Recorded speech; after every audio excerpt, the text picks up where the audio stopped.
Bisita iglesia ng mga deboto sa Pangasinan, nagsimula na. Silipin sa report.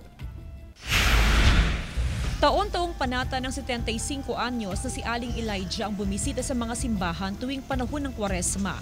Paraan daw niya ito ng pasasalamat sa puong may kapal sa lahat ng biyayang kanyang tatanggap. Simpleng sakripisyo lang daw ito kung ikukumpara sa ginawang sakripisyo ni Jesus noong tubusin niya ang kasalanan ng sanlibutan.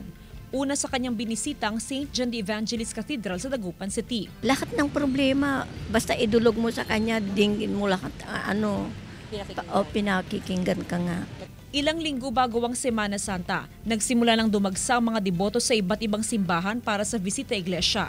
Ito ay part ng ating spiritual journey this Lenten season. Ngayong Kwaresma, ito ay paglalakbay natin na nag-aalay tayo ng pagsasakripisyo at ng pagmamahal ng Diyos sa atin. Kumbaga, inaalala natin ang pagmamahal ng Diyos na inalay niya sa atin. Kasabay ng pagbisita sa iba't ibang simbahan, panawagan ng Simbahang Katolika na isama sa panalangin ng mga deboto ang kapayapaan ng bansa.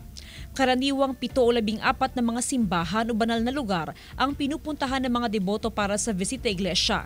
Itinuturing itong spiritual exercise na may spiritual purpose. Kasama si Daryl Peralta, Jasmine Gabriel Galban, One North Central Luzon.